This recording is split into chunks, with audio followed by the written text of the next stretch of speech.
Hi, I'm Dr. Jeff Rohde with Dental Compare. I'm here with Dr. Russell Giordano. He is the inventor of the new Vita material called Enamic. Dr. Giordano, thanks so much for your time. You're welcome. Now, as I understand it, it was in the 90s that you first came up with the idea for this material. Right, the idea was to try to come up with a material that combined the best properties of ceramics and composite resins into one material. So that we would have a material that was wear resistant but wear kind, color stable, that was not brittle, because ceramics are still brittle even though they may be very strong. Right. So being that you have an extensive background in materials, where did you start? So we started looking at the ceramic network based on some of the powders that Vita was using at the time in their processing. We started pressing these powders into blocks and trying to make sure that we got the right connection between the particles, we got the right network. And then adding some different types of polymers into the pores that were left behind to get this interconnected network. Right. So at the basic level, what's the composition of Enamic? So it's you can think of like a ceramic sponge. So we're starting off with or coral. We're starting off with a ceramic network. It's all connected, porous, like a piece of coral.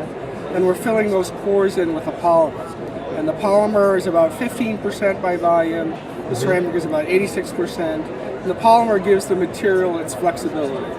Everything else is based on the ceramic network. The color, the material strength properties, the stability, the flexibility, all are coming a lot from the ceramic. Now, how does that strength property play into, when you consider how it's going to function in the mouth? Why is this different than just a traditional porcelain? So if you look at a traditional porcelain or traditional ceramic, they may be very strong, but they're still brittle. So as a flaw develops in them, that flaw may propagate through the material and cause it to fracture.